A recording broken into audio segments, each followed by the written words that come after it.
നമസ്കാരം, ഇത് IBN Malayalam. Alappuzha excise deputy commissioner PK ജയരാജന് അടിയന്തര സ്ഥലം മാറ്റം. വിരമിക്കാൻ 5 മാസം ശേഷിക്കെ മലപ്പുറത്തേക്കാണ് സ്ഥലം മാറ്റം. പ്രതിഭ MLA മകനെതിരെ കേസെടുത്തതിന് പിന്നാലെയാണ് നടപടി. കൊല്ലം സ്വദേശിയായ PK ജയരാജൻ ആലപ്പുഴ ഡെപ്യൂട്ടി കമ്മീഷണറായി ചുമതല ഏറ്റെടുത്തിട്ട് 3 മാസം തികയുന്നതേയുള്ളൂ. കഴിഞ്ഞ ദിവസമാണ് കഞ്ചാവ് കൈവശം വെച്ചതിന് കനിവിനെ 9ാം പ്രതിയാക്കി എക്സൈസ് കേസെടുത്തത്. കഞ്ചാവ് ഉപയോഗിച്ചതിനും കൈവശം വെച്ചതിനുമാണ് കേസ്. സംഘത്തിൽ നിന്ന് പിടികൂടിയത് 3 ഗ്രാം കഞ്ചാവാണെന്നും FIR-ൽ പറയുന്നു. കനി ഉൾപ്പെടെ 9 പേരെയാണ് കേസിൽ പ്രതി ചേർത്തിരിക്കുന്നത്.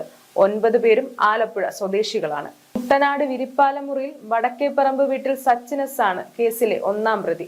വെട്ടിയറുത്ത് പറമ്പ് വീട്ടിൽ മിഥുനാണ് 2ാം പ്രതി. തോട്ടുകടവ് വീട്ടിൽ ജെറിൻ ജോഷി 3ാം പ്രതിയും കേളമ്മാടം വീട്ടിൽ ജോസഫ് ബോബൻ 4ാം പ്രതിയുമാണ്. വടക്കേപ്പറമ്പ് വീട്ടിൽ സഞ്ജിത്ത്, അഖിലം വീട്ടിൽ അഭിഷേക്, തൈച്ചിറയിൽ വീട്ടിൽ ബെൻസൺ, കാളകെട്ടും ചിറ വീട്ടിൽ സാജൻ എന്നിവർ ക്രമേണ 5, 6, 7, 8 പ്രതികളാണ്. News desk IBN Malayalam.